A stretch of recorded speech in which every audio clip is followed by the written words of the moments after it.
আজ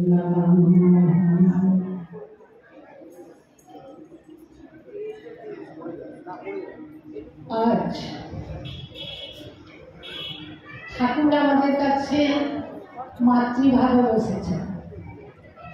ঠাকুর কিন্তু এতক্ষণ আমাদের কাছে মা হয়ে যাচ্ছেন, আর তার কাছে আমরা সবাই কিন্তু মাতৃভাবে বসেছি। আর যেসব ছেলেরাও আছে তারাও কিন্তু মা। ঠাকুর কিন্তু সেই মাতৃভাবে তাদের দিকে তাকিয়ে আছে। আর তারাও এই যে একটু আগে রাসলীলার কথা বলছিল, রাসেশ্বর যখন আসে সবাই রাধারানী সাজে, তা আজকে কিন্তু এই সভাতে সবাই মাতৃভাবেই আছে। কারণ সেখানে ছেলে মেয়ে ঠাকুর মায়ের কাছে তো কোনো বিভেদ নাই না, সমান চোখেই তিনি দেখেন কে ছেলে কে মেয়ে, তিনি বিভেদ করেননি। তো আজ আমরা তো আজ 3 দিন ঠাকুরের অনেক কথাই শুনেছি।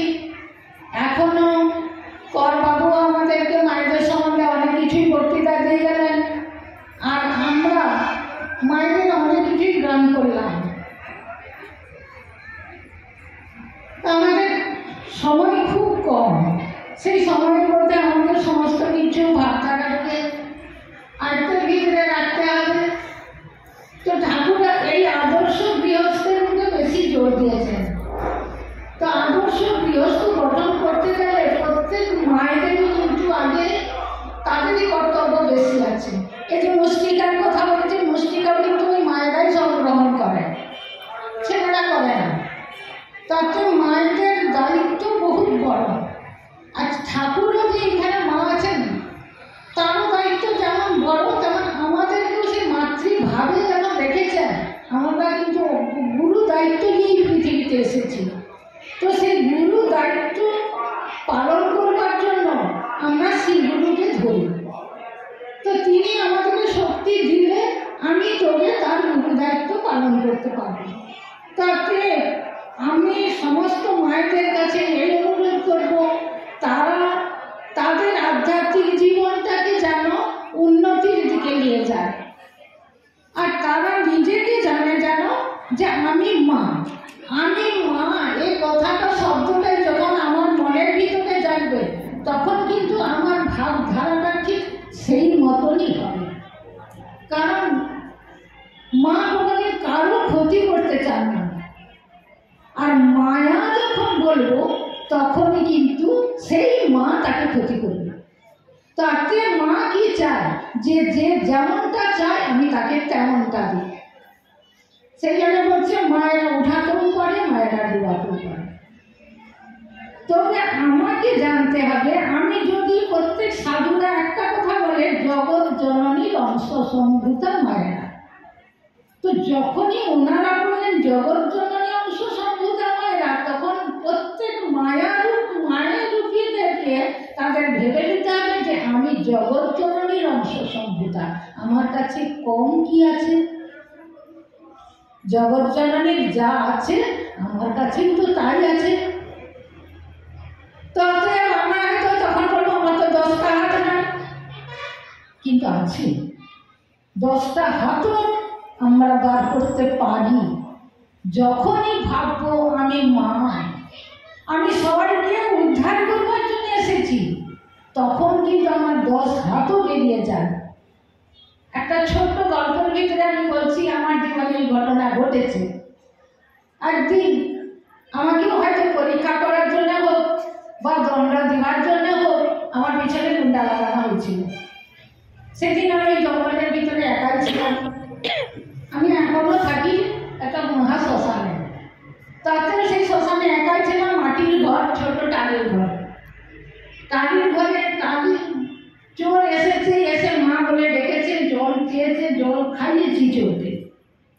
জল খাওয়ার পরে কিন্তু পাট খুলে জল খাওয়াইনি, জানলা থেকে জল দিয়েছি। জল দিবার পরে সে দরজা খুলতে বলেছিল, আমি বলেছি বাবা তুমি চলে যাও বাইরে, তাহলে তুমি সেখানে জল পাবে, খাবার পাবে, এখানে তো কিচ্ছু নাই। তো সে আমি ভাবলাম সে চলে গেছে, তার সারা বন্ধ হয়ে গেল। কিন্তু সে টালির উপরে উঠে টালি দিচ্ছে, কারণ সে তো সত্যিকারের জল খাওয়ার সে চোর আমাকে মারবার জন্য এসেছে। তাতে যাই হোক, সে টালি উঠে টালি খুলছে, তখন আমি কিছু সময় পর্যন্ত চলে গেছে। মনে মনে ভাবলাম, ঠাকুর যেই হোক, তোমার নামে আমি এখানে আছি, তুমিই রক্ষা করবে আমাকে। এই বলতে বলতে হঠাৎ মনে হলো কি শব্দ, হঠাৎ মুখে এসে গেল, ওরে বাবা টালি খুলছে নাকি। সঙ্গে সঙ্গে মানে আবার বিবেককে জিজ্ঞাসা করলাম, টালি কি খোলা যায়? মানে আমি টালি খোলা হয় বলে আমার জানতাম না, টালি ঘরে কোনোদিন ছিলাম না। দিতে বলছি টালি কি খোলা যায়? তাহলে মনে হলো কেন, ওহো এই তো সিঁড়িটা আছে, সিঁড়িটা দেখে হয়তো যদি টালি খুলে তাহলে তো এইটুকু ঘর ঝাঁপে নেমে যাবে। উঠলাম, সিঁড়িটা শুয়ে দিলাম, শুয়ে দেওয়ার পরেও ভাবছি এইটুকু ঘরকে ঝাঁপ দিলে তো নেমে যাবে, তখন কী করবো? তখন উঠলাম, ঠাকুরের ত্রিশূলটা হাতে নিলাম। আমি একা থাকতাম যখন, ঠাকুর ঘরে পুজো করে ঠাকুরের ত্রিশূল আমি কাছে নিয়ে শুতাম, যেন ঠাকুর এই তোমার অস্ত্র আমি তোমার হাতে নিলাম, যদি আজ তোমার পরীক্ষা, যদি আমি ঠিক তোমার হই তাহলে তুমি আমাকে রক্ষা করবো, তা আমার এই অস্ত্র আমি হাতে নিলাম, আগে মারবো তারপর মারবো। এই বলে আমি আস্তে আস্তে কপাট খুলে বেরিয়ে গেলাম। বেরিয়ে যে দেখলাম তাদের উপরে লোক বসে আছে, দেখে বেরিয়ে পালিয়ে গেলাম। কিছুটা যাওয়ার পরে দেখলাম আরো কিছু লোক দাঁড়িয়ে আছে, তারা আমাকে দেখে গ্রামের দিকে ছুটছে। তখন আমি শ্মশান দিকে চললাম, বলি মরা শ্মশানে কেউ আসবে না। মরা শ্মশানের দিকে যে দুটো ঘরকে পেলাম, একটা ঘরে যে একজনের নাম ধরে ডাকছি, সে বলে এটা নয়, আর একটা ঘর যায়। সে ঘরে যে যখন ডাকছি, সে বলে আরে আমি আসনের মা, কবার খুল। তুমি যে কী হয়েছে? আমরা বলে চোর এসছে। সে বলে না, তুমি তার জীবনে ঘরে কী আছে রে, তুমি আমাদের ঘরে যাও। আমি চোর, আমি এক ধরবো, তোর আমার সঙ্গে আয় বলে আমি চললাম। শুধু একটাই উদাহরণ ছিল, ঠাকুর আমি যদি তোমার হই তুমি আমাকে রক্ষা করবে, আর আমি তোমার নির্দেশে এখানে এসেছি, শ্মশান দেখেই এসেছি। তাতে সেই তখন এসে দেখি চোর তখনও টালি খুলে ভিতরে ঢুকে গেছে। আমি ভাবলাম পালিয়ে গেছে। আস্তে আস্তে কপারটা বন্ধ করে দিই, এখন তখন দেখি চোর ছাতের উপরে শব্দ হলো। আমি তোর এত সাহস, মা বলে ডেকে তুই জল খেয়ে বেরিয়ে, তুই টালি উঠে টালি করছিস, আর দেখ কে আছে। এই যে মুখে বলে তোর রক্ত খাওয়া, মুখে বেরিয়ে গেল। সে টালির উপরে আবার উঠে মা রক্ষা করো, মা রক্ষা করো। তাহলে আমি কি তাদের রক্ষা করছি না? সে তাহলে সেই দৃষ্টি দেখছে আমাকে। সে কিন্তু চোর, কিন্তু তখন মা রক্ষা করো রক্ষা করো, তার আমার মুখে বেরিয়েছে আজ তোর রক্ত খাবে, আজ তোর মন্ডল মালায় করবো, গলায় মালা করবো। এই যখন যখন পড়েছে সে ঝামানো আমার সামনে, তখন ত্রিশূলের দেখুন যেতে ঠিক পড়ে গেছে। পড়ে যাওয়ার পরে সঙ্গে সঙ্গে তখন সেই গ্রামের লোককে ডেকে এসেছি, তারা সেই দুটো ঘরে এসেছে। তারাও কিন্তু এক কথাই বলছে মা রক্ষা করে। তখন কেউ ভাবেনি যে চোরটা যে বেঁচে আছে, সবাই ভাবছে ওর দিকে রক্ত পড়ছে, আর আমি আমার মুখের কথা বলে যাচ্ছি। তখন আমারও কোনো বাহ্যিক জ্ঞান নাই। এই যে একজন মহিলা এসে আমাকে ধরে পড়লো, দিয়ে বলছে মা তুমি যে আমাদের ডেকেছো, আমার কাজ শেষ, এবার তোরা নিয়ে যা। তাহলে সেই দিন কিন্তু তখন আমার দেখলো রাত্রে, এত রাত্রে কোথায় নিয়ে যাবো। কপাট খুলে বললাম তুমি আলো জ্বালাও, অন্ধকারে শুকাম। আলো জ্বালাম, আলো জ্বালে তাকে ঠাকুরকে একটা ঘরে রাখলাম। সে আবার জানলা না, কপাটের জানলা নয়, দূরে কিন্তু আছে। তখন ভাবলাম যে দেখ ও তো ওই ভিতরে রাখবো, যে টালি উঠে টালি উঠেছে, তো রেলিং দিয়ে চলে তোরা আমার কাছে থাক। বলি ওরে বাবা তোমাকে যা দেখেছি তুমি একাই পারবে, আমরা চলে যাবো, তুমি দিন পাহারা দাও, আর সকাল হলে তুমি গুরু বাড়িতে জানাতে পারো। আমি বললাম তোরা কি ওর কাছে থাকবি না? বলে ওরে বাবা আমরা এখানে আর থাকছি, বলে ওরা চলে যাচ্ছে। কিছু সময় পরে 25টা শিয়াল এসেছিল। শিয়ালগুলো যখন আসলো তখন আমি বললাম আরে তোদের মা দেখি মানুষ আসলো চলে গেল, তোরা এসেছিস তো পাহারা দিতে আমাকে, আয় বস।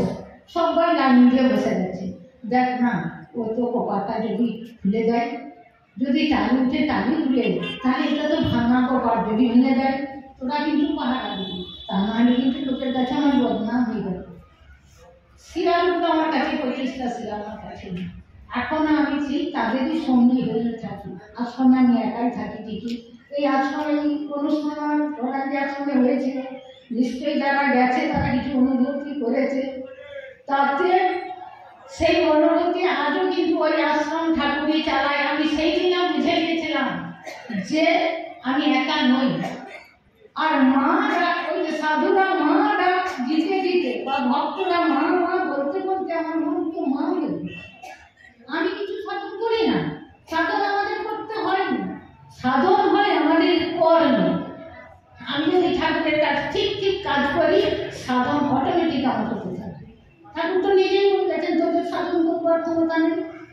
আমাকে কিন্তু সবাই বলে তুমি কিছু সাধন করেছো, নিশ্চয়ই তো করেছিলাম। ওই জন্মে আমি আগের জন্মে করেছিলাম বলে একটা সাধারণ বাড়ি থেকে আমি এসে আবার সংসার আশ্রমে এসে আজ এই তো শক্তি আমি পাই। আজ আমি গ্রামের মেয়ে হয়ে গ্রামে আছি, বিয়ে না করে শাখা সিঁদুর করে মঞ্চে বসে মা বলে গাছ শুনছি। কার কৃপা? একমাত্র কার কৃপা। তারই স্বপ্নাদিষ্ট হয়ে আমি জলাঞ্জলি গেছিলাম। সেদিনও ঠিক একটা রহস্য ছিল, কিন্তু তবুও সেই ঠাকুরের নির্দেশকে উপেক্ষা করে আমি আজও সেখানে বসে আছি। জানেন ঠাকুর আমাকে কি করাতে চান। তাই আমি বলছিলাম লক্ষ্মীবাবুকে যে লক্ষ্মীবাবু আরেকবার চলুন না, গিয়ে দেখে আসবেন। কারণ তখন কি দেখেছিলেন, এখন কেমন আছে, তাহলে একটু একটু করে। এই যে ঠাকুর বলছেন ঠাকুরের পঞ্চনিয়মের আশ্রমে মনে হয় আমার একটা কেউ নিয়ম পালেন, তবুও কিন্তু আশ্রম চলছে। আর আমি ঠাকুরের কাছে কথা দিয়েছিলাম আমি ভিক্ষা মারতে যেতে পারবো না, এটা তুমি যেমন ভিক্ষাবে তুমি তেমন খাবে, আমিও তেমন খাবে।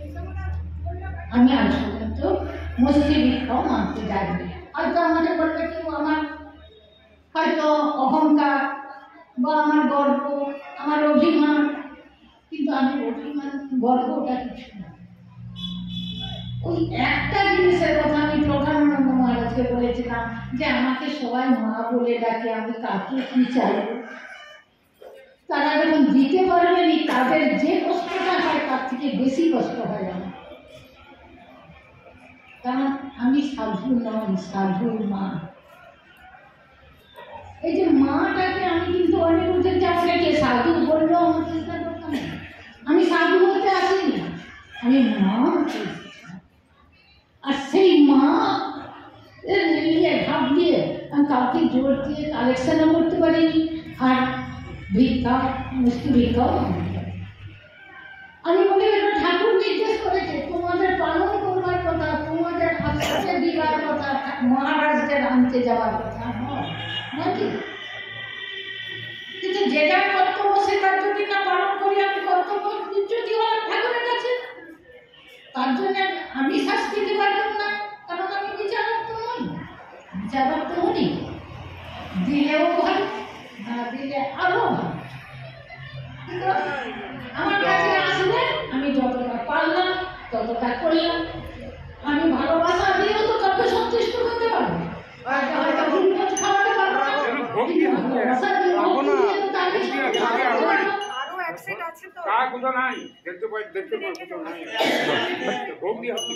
প্রতিষ্ঠিত করো। বলছে রমণী থেকে জননীতে প্রতিষ্ঠিত হয়। রমণী হচ্ছে শয়তানের কাজ, আর জননী ভাবের কাজ। আশীর্বাদ করি জননী, প্রত্যেক ছেলেকে মেয়েদেরকে আশীর্বাদ দেবে। আর আমি রমণীত্ব ছেড়ে দেবো, জননীত্ব প্রতিষ্ঠিত হবো। আমাকে সবাই হয়তো অনেকে বলে মেয়ে মেয়ে মেয়ে, মেয়ে নয়, মেয়ে হচ্ছে মায়া, আমি হচ্ছে মা, মেয়ে নয়। আমি রমণী নয়, আমি জননী। এই ভাবধারা আমাদেরকে রাখতে হবে। আর সেই জননী দৃষ্টি যদি আমি রাখি, কোনো পুরুষই আমার ক্ষতি করতে পারবে না, কারণ পুরুষ তো নেই। তাতে আমি প্রত্যেক মাকে বলবো যে মায়ের আবার তিনটা রূপ আছে। তারাই সংসারে আসছে জননী হচ্ছে, তারা কিন্তু মা হচ্ছে, তারাই আবার স্ত্রী হচ্ছে। যে স্ত্রীরা আসবে আবার স্ত্রীদেরকে বলছে সহধর্মী, তাহলে স্বামীর হচ্ছে ধর্মের সহায় হওয়ার জন্য আসবে, উচ্ছৃঙ্খলতা করবার জন্য না। আর আজকালের যুগে কি হচ্ছে, মেয়েরা তো সবাই রোজগার করছে, বলছে আমি রোজগার করছি না,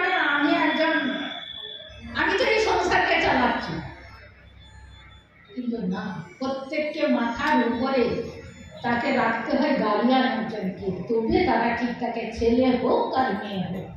প্রত্যেককে আমার মনে রাখতে হবে আমার উপরে একজন গার্ডিয়ান আছে, সেই গার্ডিয়ানের কথা মেনে আমাদের চলতে হবে, তবে কিন্তু আমাদের ভাবধারা ঠিক হবে।